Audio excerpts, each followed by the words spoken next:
Saya tidak pernah bisa lupa waktu saya berkunjung ke Rumah Sakit Gatot Subroto mengunjungi Gus Dur waktu itu sedang sakit untuk kesekian kalinya, ya.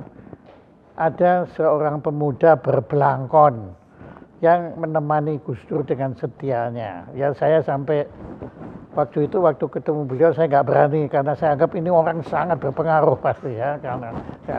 Nah, kemudian beberapa kali ketemu Gus Dur sebelum menjadi presiden, manusia berbelangkon ini masih ada terus. Wah, saya yakin ini calonnya mungkin calon wakil presiden atau bagaimana lah.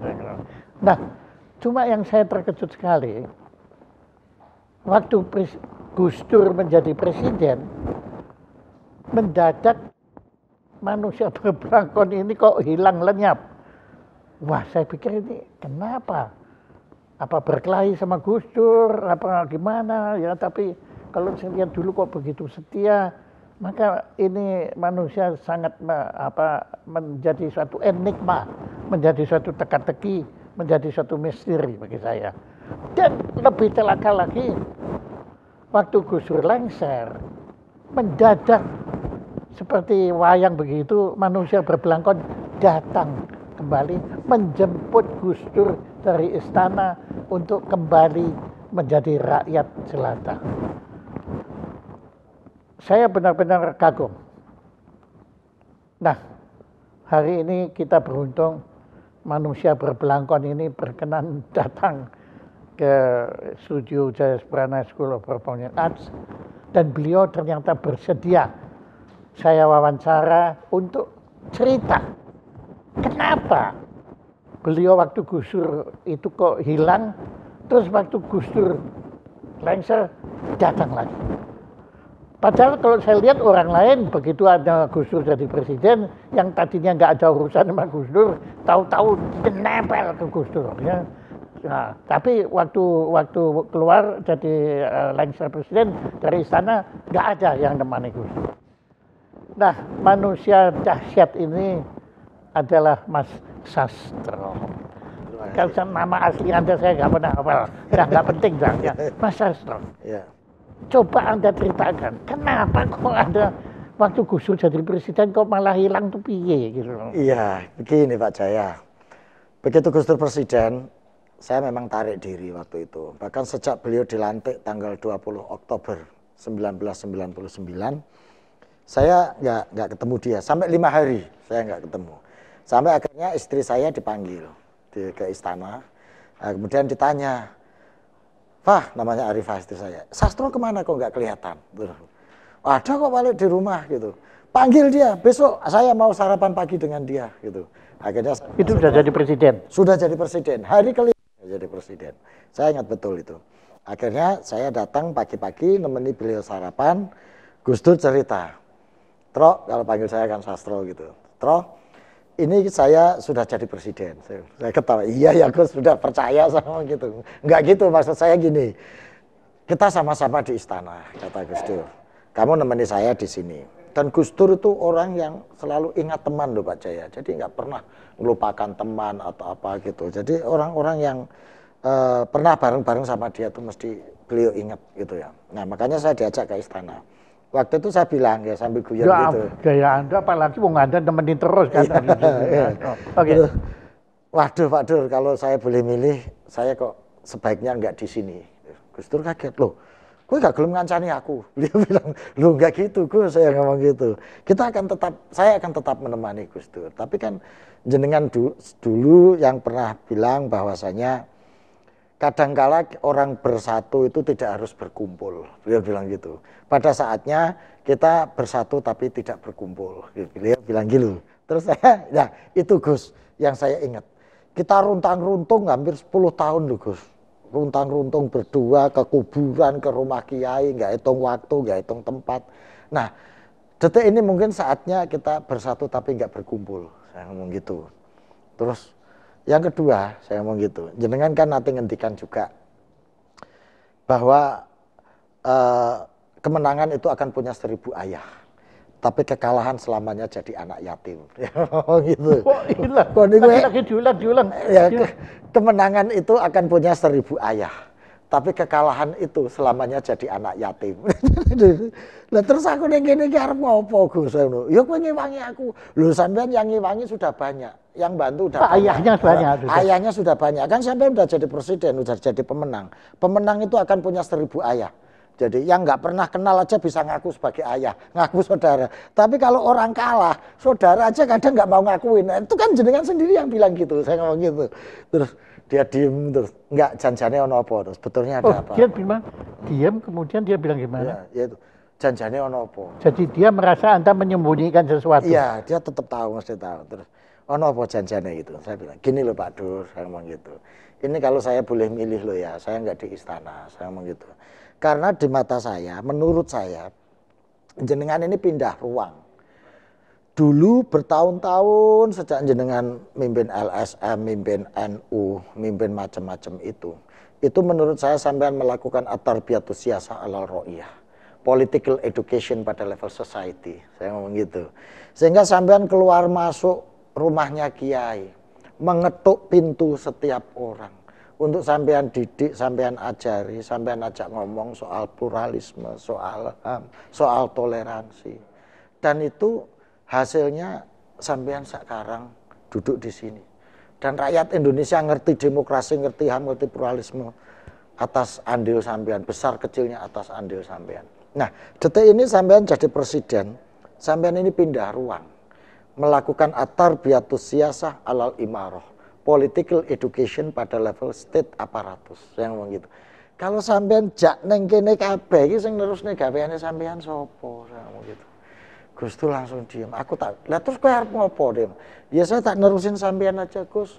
Keluar masuk rumahnya kiai, keluar masuk kuburan, mendatangi saudara-saudara kita yang di tempat-tempat terpencil, silaturahmi untuk merajut hati saya. Supaya kita tetap bersaudara, tetap orang merasa menjadi bagian dari Indonesia. Seperti yang sampean lakukan itu. Waktu itu Gus Dur diem agak lama. Terus tanya, terus kowe njaluk apa? Kamu minta apa? Dia ngomong gitu. Saya bilang, saya minta restunya sampean aja Gus. Dia ngomong gitu. Ya kowe aja ninggalne aku. Enggak, kan kita tetap bersatu Gus, meskipun nggak berkumpul. Saya ngomong gitu. Terus programmu apa? Apa yang kamu lakukan? Dia ngomong, aku akan balik ke kampus Gus. Saya akan sekolah lagi, ambil S2, syukur iso S3, saya ngomong gitu. Neng di UI Gus. Sudah diterima, sudah Gus. Saya langsung dipulang, ya alhamdulillah nak Gus. Tapi kamu jangan ninggalin saya. Terus saya bilang, setiap saat jenengan butuh saya ditelepon mawon Gus, saya akan datang untuk ketemu sampean, menyampaikan apa dari hasil silaturahmi saya itu. Saya ngomong gitu. Sejak saat itu saya keliling Pak Jaya, ketemu, cari ketua suku, ketua adat, raja-raja daerah itu untuk saya temuin gitu. Itu setelah Anda pamit dan dapat restu. Ya. Tapi, nah kemudian saya tidak pernah lihat Anda di istana waktu itu. Ya, meskipun saya setiap saat datang kalau dipanggil. Oh ya. Nah, waktu Gus Dur lengser, sementara semua orang yang tadinya berkerumun dengan Gus Dur hilang semua. Lah kok mendadak Anda keluar lagi itu? Ya, pada saat itu ya saya merasa bahwa saya harus, Gus Dur akan balik menjadi mandito bahasa saya, akan bersama rakyat.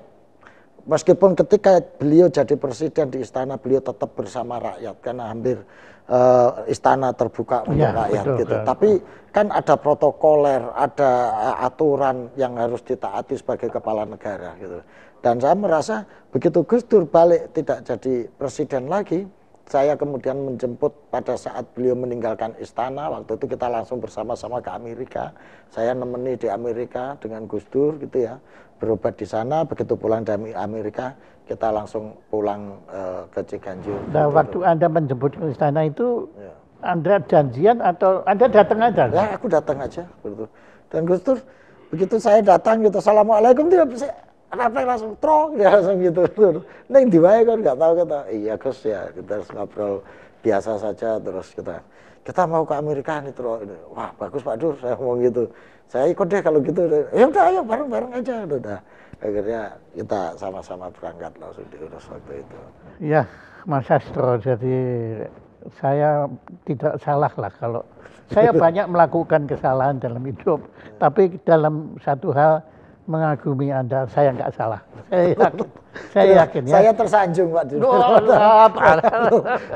Ini nggak tahu saya itu apa ya? Buat Anda itu biasa. Iya saya itu bagian Buat Anda itu biasa. Saya nggak merasa itu perjuangan, Nah, saya nggak itu merasa dia. itu. Tapi buat saya itu ya biasa satu saja. kesuri teladanan.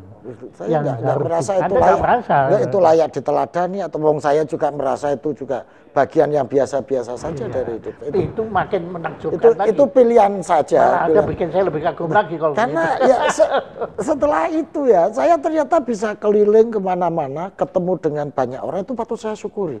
Andai kan saya mungkin di sana nemeni Gus Dur di istana, saya nggak sempat silaturahmi kemana-mana. Saya nggak sempat sekolah, akhirnya saya bisa selesai S3 saya di UI, saya bisa itu dan alhamdulillah gitu Mbak Jaya. Nah, sekarang pertanyaan saya yang terakhir, untuk ini bukan Ya, untuk dalam hidup ya. saya cuma khawatir Pak jadi Ya, setelah itu kan Gus Dur meninggalkan dunia fana ini. Anda di mana, Mas? Jadi beberapa saat sebelum saya kalau cerita Gus Dur pas saat ini saya selalu gak kuat Pak saya. Jadi beberapa saat Gus Dur itu ketemu saya jadi di rumah sakit pas saya masuk gitu ketuk pintu, Assalamualaikum Gus, terus gitu ya. Saya laporan bahwa saya udah selesai S3 Gus. Saya mau ujian disertasi gitu. Saya pamit di rumah sakit begitu saya pamit bahwa saya udah mau ujian disertasi, Gus Dur langsung peluk saya. Alhamdulillah terus kamu selesai, dia ngomong gitu. Berarti udah saya bersama istilahnya tugas ini udah selesai lah gitu. Kamu jadi S3, kamu udah jadi dokter, nanti saya akan datang pas ujian kamu gitu. Saya bilang, Gus, aku didoakan saja, Gus Dur nggak usah datang, Gus Dur di rumah sakit gitu. Biar ibu datang yang datang, ya kalau ibu datang nggak apa-apa Gus. Disertasimu tentang apa? Saya bilang. Disertasi saya itu tentang Gus, bagaimana mengkonversi sosial kapital menjadi ekonomi kapital. Jadi bagaimana sosial kapital, simbol kapital yang namanya agama ini bisa dikonversi menjadi ekonomi kapital. Nah, aku njaluk disertasimu. Ya Gus nanti tak kasih, tapi yang penting tak ceritani aja lah Gus, saya ngomong gitu. Terus saya cerita tentang disertasi saya itu. Saya dirangkul lagi, ya selamat ya terus gitu. Nah, saya sudah selesai berarti, dia ngomong gitu. Itu yang saya ingat. Beliau bicara saya sudah selesai. Itu yang kadang saya nggak speechless ngomong gitu Pak saya. Jadi dan saya merasa bahwa sumpah saya untuk keliling Nusantara untuk meneruskan jejak beliau itu belum dicabut gitu loh, sehingga saya harus melakukan itu terus sampai sekarang gitu. Itu Anda melanjutkan perjuangan beliau yang ya semampu saya, meskipun saya tidak bisa melanjutkan itu Pak Jaya, tapi saya akan tetap melaksanakan itu meskipun saya tidak mampu untuk itu. Terlalu besar kalau saya bilang bahwa saya yang bilang saya. Ya, jadi saya cuma berusaha untuk menjalankan ya, itu aja gitu. Nah, itu pertemuan terakhir Anda. Iya. Anda mendengar beliau wafat? Enggak, sebetulnya enggak pertemuan terakhir karena itu sekitar terjadi bulan Juli, saya ingat saya. Bulan Juli saya menjelang ujian S3, setelah ujian S3 saya lapor, Gus saya udah lulus. Sempat ketemu lagi? Ya, sempat ketemu lagi. Di rumah sakit lagi? Di rumah sakit, gitu. Nah, pas beliau meninggal, itu yang menarik. 25 Desember, saya itu konser Pak saya. Waktu itu konser di perbatasan, di daerah perbatasan, karena saya keliling. Perbatasan mana? Waktu itu di daerah Karimun, di perbatasan Mbak. Karena saya di Karimun, terus kemudian di perbatasan, itu saya roadshow konser di beberapa tempat. Programnya waktu itu Pariwisata dan Ekonomi Kreatif, Kemenparekraf. tanggal 28 itu saya sudah selesai konser. Saya ditawari, Mas Sastro diperpanjang ya sampai tahun baru. Saya tuh ngotot, enggak Mbak, saya harus pulang. Saya nggak mau diperpanjang, saya pulang aja. Mas ini soalnya meskipun itu udah selesai, tapi ini ada beberapa yang di cancel. Itu pengennya Mas Sastro untuk meneruskan itu. Enggak, saya pulang aja. Akhirnya 29 saya pulang, gitu. 29 saya pulang. 30 itu saya mau jenguk Gus Dur, gitu. Sore saya mau jenguk, tiba-tiba ditelepon Gus Dur udah nggak ada. Nah, begitu telepon nggak ada, saya mau ke rumah sakit, terus ibu bilang, Mas Sastro nggak usah ke rumah sakit, ke rumah saja untuk mempersiapkan gitu, karena di rumah nggak ada orang, Mas Sastro ke rumah saja. Akhirnya saya ke rumah untuk mempersiapkan yang di rumah itu. Untuk jadi Anda nggak sempat ketemu Gus Dur waktu beliau meninggal? Enggak, tapi begitu sampai rumah, saya yang menerima jenazah beliau dari mobil dan sempat saya memandikan, sempat saya mengkafani beliau gitu. Pas terakhir saya yang istilahnya ngupokoro jenazah sampai menempatkan beliau di tempat pesolatan. Dan itu biasanya dilakukan orang yang dekat dengan yang, alhamdulillah saya berkesempatan untuk itu. Nah, setelah selesai itu kemudian ibu manggil saya gitu ya. Ibu bilang, Mas Sastro, saya minta supaya nggak ikut ke Jombang untuk jaga rumah karena bahkan Anda diminta tidak ikut ke Jombang. Ya, karena di rumah nggak ada orang. Jadi mewakili keluarga kalau ada yang mau takziah ke rumah untuk tahlilan di rumah gitu. Ya, saya alhamdulillah. Iya Bu, saya terima itu, saya terima. Jadi seolah-olah Anda putra pertama ya. Mungkin nggak begitu, Pak, karena kebetulan saya yang ada di situ, Pak Jaya. Ya. Jadi semuanya berangkat ke sana. Sebetulnya yang kepingin jadi putra pertamanya Gus Dur itu saya soalnya. Dan Pak Jaya sudah putra pertama secara ideologis dan gitu. Akhirnya saya ke rumah menerima tamu macam-macam di rumah gitu. Dan saya sampai 7 harinya. 7 hari saya pamit ibu saya tak ziarah ibu, nantilah nunggu 40 hari. Setelah 40 hari saya pamit lagi, nunggu 100 hari Mas Sastro. Setelah 100 hari saya pamit ibu, pokoknya kalau ini saya boleh nggak boleh saya ziarah itu. Oh iya udah Mas Sastro. 100 hari saya ziarah. Nah ini di NU ini yang menarik ini Pak Jaya. Ini bukan cerita mistis, tapi ini kebiasaan yang terjadi di NU Pak Jaya. Kebiasaan yang dia. Nah, cerita-ceritanya maksudnya. Saya setelah 100 hari, waktu itu saya ingat bulan April, saya ziarah ke Gus Dur. Ini perasaan saya Pak Jaya. Begitu saya duduk, saya ziarah ila hadratun Nabi Al-Fatihah, ila ruhi Gus Dur Al-Fatihah, baca doa. Perasaan saya itu Pak Jaya. Gus Dur itu datang. Datang dan sambil senyum-senyum itu bilang, kon niku lho tro apa njajak ndonga ning kene. Jadi kata Gus Dur, aku iku kon dongakno kon diwai iso. Karena kamu ngapain doa di sini? Saya kamu doain dari mana saja bisa, kata Gus Dur. Sudah kamu pulang. Kamu nyapu jalan aja. Tugas kamu nyapu jalan gitu. Ini perasaan saya begitu, Pak Jaya. Nyapu jalan. Menyapu jalan. Setelah selesai tahlil, doa, saya bingung. Ini apa maksudnya Gus Dur perintah nyapu jalan itu gitu. Akhirnya saya pulang lewat darat waktu itu. Saya tanya mampir ke Mbah Lim Klaten waktu itu, masih sugeng beliau. Saya tanya ke Mbah Lim, saya tadi ziarah ke Gus Dur, saya sowan. Kok Gus Dur perintah saya suruh nyapu jalan, ini maksudnya apa? Mbah Lim bilang, ya sudah nanti saya yang tanya ke Gus Dur. Beliau bilang gitu, maksudnya apa? Udah kamu pulang, nanti Gus Dur akan ngasih tahu maksudnya apa. Waktu itu saya guyon sama Mbah Lim itu aja. Nanti Mbah kalau tanya sekalian ya Mbah, takon apa jadi. Kalau nanti kalau suruh nyapu jalan ongkosnya dari mana? Mbah Lim wah potong gue. Mas mulai. Ya Mbah ya. Mas pokoknya Gus Dur ngongkosi. Nah, waktu itu saya sempat mampir ke Beb Lutfi juga. Saya tanya Beb Lutfi, apa maksudnya nyapu jalan ini? Beb Lutfi bilang, lah sapune wis duwe apa durung? Lah saya nggak tahu, Beb. Nanti Gus Dur ngasih sapu ke kamu. Ya gitu. Udah kamu pulang aja. Pokoknya singkat cerita, begitu saya sampai rumah, ada temen. Yang temen ini manajernya Iwan Fals, pernah jadi manajernya Iwan Fals.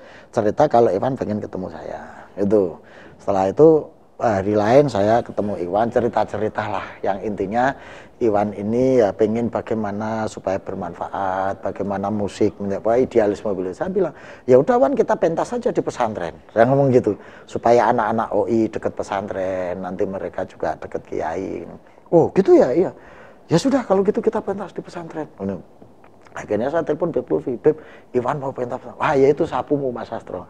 Jadi anak-anak jalanan nanti ajari sholawat, ajarin ngaji, supaya mereka nanti jiwanya, hatinya tenang dengan sholawat. Terus jalan, Beb Lutfi memang nyariin pesantrennya untuk pentas. Sampai sekarang itu juga saya jalani Pak saya untuk nemenin. Jadi Anda masih nyapu jalan ya? Iya, nemenin anak-anak itu, anak-anak pang, anak-anak slanker, setelah sama Iwan sama slang, saya keliling ke pesantren-pesantren untuk itu. Jadi, wah ini Gus Dur ini memang luar biasa. Gitu.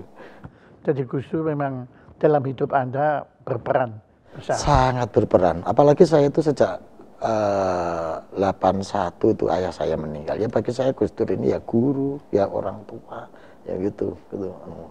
Jadi sebetulnya di satu sisi Anda kehilangan Gus Dur, tetapi secara spiritual Anda tidak kehilangan Gus Dur.